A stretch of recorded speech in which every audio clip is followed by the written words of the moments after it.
പെരിയാർ വന്യജീവി സങ്കേതം സ്ഥിതി ചെയ്യുന്നത് എവിടെ?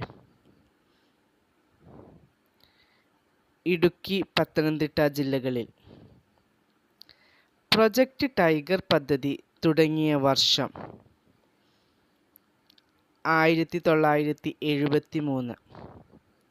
ഇന്ത്യയിലെ ആദ്യത്തെ ദേശീയോദ്യാനം ഏത്? ജിം കോർബറ്റ് ദേശീയോദ്യാനം, Uttarakhand. Kerala forest research institute സ്ഥിതി ചെയ്യുന്നത് എവിടെയാണ്? പീച്ചി, തൃശൂർ.